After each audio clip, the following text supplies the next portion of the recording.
Welcome dear students, कैसे हैं आप सभी। आज मैं एनआईओएस क्लास 12th वाले स्टूडेंट्स के लिए पर्यावरण विज्ञान का सॉल्व टीएमए लेकर आई हूँ। इसका कोड है 333। ये आपका 20 मार्क्स का होता है एंड 20% मार्क्स आपके रिजल्ट में टीएमए के ऐड होते हैं। इसमें 6 क्वेश्चन होते हैं और उनके 2 पार्ट्स होते हैं। मैंने फर्स्ट क्वेश्चन का पार्ट लिया है, आप पृथ्वी की प्रतिरोधक क्षमता से क्या समझते हैं, और यह किसी भी जीव की अस्तित्व के लिए महत्वपूर्ण क्यों है। आप स्क्रीनशॉट कर लीजिएगा। एंड पृथ्वी की प्रतिरोधक क्षमता से तात्पर्य है कि वह प्राकृतिक आपदाओं, जलवायु परिवर्तन आदि से उबरने की क्षमता रखती है। यह जीवों के अस्तित्व के लिए अत्यंत महत्वपूर्ण है क्योंकि यह उन्हें अनुकूल वातावरण प्रदान करती है, पर्यावरणीय संतुलन बनाए रखती है और प्राकृतिक आपदाओं से बचाती है। सेकंड क्वेश्चन का खा पाठ है, स्कूली पाठ्यक्रम किस प्रकार से पर्यावरण संरक्षण और नैतिकता की दिशा में महत्वपूर्ण भूमिका निभा सकता है। आंसर है, स्कूली पाठ्यक्रम पर्यावरण संरक्षण और नैतिकता में महत्वपूर्ण भूमिका निभा सकता है।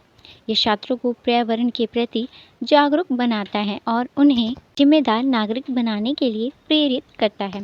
पाठ्यक्रम में पर्यावरणीय मुद्दों को शामिल करके जैसे जलवायु परिवर्तन और प्रदूषण छात्रों को इन समस्याओं के समाधान के लिए प्रेरित किया जा सकता है। प्रश्न 3, इसका पाठ लिया है मैंने, किसी एक प्राकृतिक आपदा का नाम लिखिए। हमें किसी समुदाय के स्थानीय लोगों को निपटने के लिए प्रशिक्षित क्यों करना चाहिए। इसका आंसर है, प्राकृतिक आपदा क्या है, भूकंप है। क्यों प्रशिक्षित करें, समुदाय के लोगों को प्राकृतिक आपदाओं से निपटने के लिए प्रशिक्षित करना इसलिए ज़रूरी है क्योंकि वह आपदा समय सबसे पहले प्रतिक्रिया देने वाले होते हैं। प्रशिक्षण से उन्हें आपदा के दौरान खुद को और दूसरों को बचाने, राहत और बचाव कार्य में मदद करने और उसके बाद पुनर्वास के प्रयासों में योगदान देने में सक्षम बनाया जा सकता है। फोर्थ क्वेश्चन है, कल्पवृक्ष क्या है, समाज के प्रति इसका क्या योगदान है। एंड इसका आंसर है आपका कल्पवृक्ष। भारतीय पौराणिक कथाओं में कल्पवृक्ष एक ऐसा अद्भुत वृक्ष है जो सभी मनोकामनाएं पूरी करता है। यह स्वर्ग में पाया जाता है और देवी देवताओं के लिए अमृत के समान है। समाज के लिए इसका योगदान है, फर्स्ट है आशा और विश्वास। कल्पवृक्ष लोगों को आशा और विश्वास देता है और उनकी मनोकामनाएं पूरी हो सकती हैं ऐसा विश्वास दिलाता है। सेकंड पॉइंट है एकता। कल्पवृक्ष के आसपास लोग एकत्र होते हैं जिससे सामाजिक एकता बढ़ती है। थर्ड पॉइंट है सांस्कृतिक महत्व। यह भारतीय संस्कृति का एक महत्वपूर्ण हिस्सा है और धार्मिक अनुष्ठानों में इसका उपयोग होता है। फोर्थ पॉइंट है प्रतीकवाद। कल्पवृक्ष समृद्धि, ज्ञान और आनंद संभावनाओं का प्रतीक है। यह लोगों के दिलों में उम्मीद और विश्वास जगाता है। ये सामाजिक एकता और सांस्कृतिक विरासत का भी प्रतीक है। एंड नेक्स्ट, इसका जो सेकंड पार्ट है, डॉक्टर बिंदेश्वर पाठक के योगदान का भी उल्लेख कीजिए। आंसर है डॉक्टर बिंदेश्वर पाठक का योगदान। डॉक्टर बिंदेश्वर पाठक एक प्रसिद्ध समाज सुधारक थे जिन्होंने भारत में स्वच्छता क्रांति लाने में महत्वपूर्ण भूमिका निभाई। उन्होंने सुलभ इंटरनेशनल की स्थापना की जिसने देश में सार्वजनिक शौचालयों के निर्माण और स्वच्छता अभियानों को बढ़ावा दिया। उनके प्रयासों से लाखों लोगों को स्वच्छता के महत्व का बोध हुआ और वे खुले में शौच जाने जैसी कुप्रथा से मुक्त हुए। पाठक जी ने मेला डोने जैसी अपमानजनक प्रथा को खत्म करने के लिए भी काम किया और सफाई कर्मचारियों के जीवन को सुधारने लाने का प्रयास किया। उनके योगदान के लिए उन्हें कई राष्ट्रीय और अंतर्राष्ट्रीय पुरस्कारों से सम्मानित किया गया। एंड नेक्स्ट क्वेश्चन है आपका फिफ्थ। इसका पार्ट का भी 2 पार्ट है। मैंने फर्स्ट पार्ट लिया है, जल चक्र से क्या तात्पर्य है। यह चक्र वर्षा तक चलने के लिए ऊर्जा कहाँ से प्राप्त करता है। एंड इसका आंसर है, जल चक्र एक निरंतर चलने वाली प्रक्रिया है जिसमें पानी विभिन्न रूपों में बदलता रहता है। सूर्य की गर्मी से पानी महासागरों से वाष्पित होकर बादलों में बदलता है। ये बादल वर्षा के रूप में पानी को पृथ्वी पर लौट आते हैं। पानी नदियों झीलों में बहता है या भूमि में रिसकर भूजल बन जाता है। इस प्रकार पानी लगातार एक चक्र में चलता रहता है। सेकंड इसका पार्ट है, हम भारत में भूजल को जल आपूर्ति का उपयुक्त स्रोत क्यों मानते हैं। एंड इसका आंसर है बच्चों, भारत में भूजल को जल आपूर्ति का एक महत्वपूर्ण स्रोत माना जाता है। इसकी कई वजहें हैं। पहला है स्थिरता। भूजल सतही जल की तुलना में अधिक स्थिर होता है। सूखे या बाढ़ जैसी प्राकृतिक आपदाओं से यह कम प्रभावित होता है। सेकंड पॉइंट है इसका व्यापक उपलब्धता। भारत के कई हिस्सों में भूजल आसानी से उपलब्ध होता है। थर्ड पॉइंट है इसका बहुउद्देशीय उपयोग। भूजल का उपयोग सिर्फ पीने के पानी के लिए ही नहीं बल्कि कृषि और उद्योगों में भी किया जाता है। नेक्स्ट पॉइंट है शुद्धता। भूजल आमतौर पर सतही जल की तुलना में अधिक शुद्ध होता है। हालांकि भूजल का अत्यधिक दोहन और प्रदूषण एक बड़ी समस्या बन चुका है, इसलिए भूजल का संरक्षण और संतुलन उपयोग बेहद जरूरी है। जलवायु परिवर्तन पर संयुक्त राष्ट्र फ्रेमवर्क कन्वेंशन के लिए पार्टियों का सम्मेलन COP एक अंतर्राष्ट्रीय जलवायु शिखर सम्मेलन है जो प्रतिवर्ष आयोजित किया जाता है।